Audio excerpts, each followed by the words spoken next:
in this exam and most of your life, when you deal with people, you're selling. If you sell, you need to have something that stands out. 100 people are going to come here, and if they all talk to you in the same way, you're going to forget me in one day. Tell you is, try not to be boring. The best way to be boring is to try to be someone you're not and to take yourself seriously all the time. I've seen it so many times. When you get into a good college, you become an IITN or an IM grad, you suppose some people just become this polished, sort of stiff, serious and knowledgeable people, always standing upright. There's this preconceived notion that people of this category are always like this. When you're giving a presentation, you need to be stiff and formal, standing upright and casting stern glances at people. When you get into IES, you need to be this dominating, sort of serious guy all the time. If you're boring, you'll never have fun. That's obvious. But it's not going to help you in this exam and in life in general. The reason is simple, that in this exam and most of your life, when you deal with people, you're selling. If you sell, you need to have something that stands out. 100 people are going to come here, and if they all talk to you in the same way, you're going to forget me in one day. You're not going to remember me at all. If you're watching this online, I have to hold your attention. You have so many things you could be doing. There are a billion videos you could be watching. You might be having distractions in your background, and I have to hold your attention against all of that. If I am boring, you'll just shut this video in 1 minute. I'll never get anyone to watch the full thing. Now, you might wonder, why am I telling you this in a civil services exam?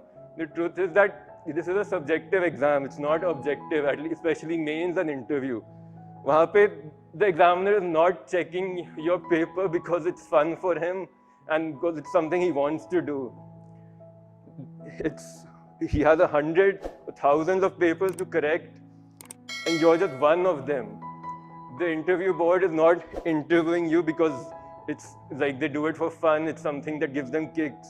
That is not the case. They have 12 or 14 people to interview every day. Multiply that by 5 a week. That's 60 to 70 people. Do that over 3 months. Each board must be seeing 600-700 people.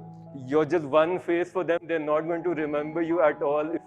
If you think that every candidate has to have the same strong handshake, same pulling your chair back, sitting, saying good morning in the same little bow, that you're going to be one among the 100. It's not a factory product that is a standard mold you have to conform to.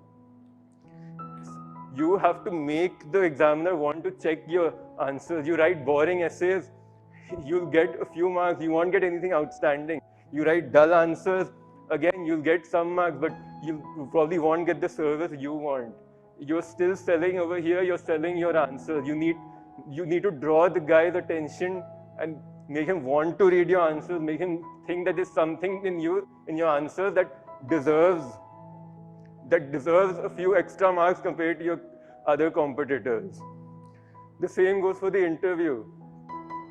You need to have something in you that at least makes you a little different from other people. If you think that you can just fake it one day, go there in the same style that everyone else does, you again get the same mark that everyone else does.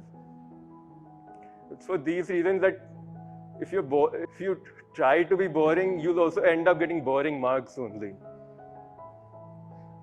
Again, for this, it goes back to what I told you earlier. You need to think for yourself. Don't blindly follow what I am telling you, what anyone tells you. Just because I got a rank doesn't mean anything. Doesn't mean that what I'm telling you is the holy grail, that you have to follow it. Always use your own logic, your own sense. If it doesn't work for you, discard it. There's no reason why you should reject what's working for you to listen to something which I'm telling you.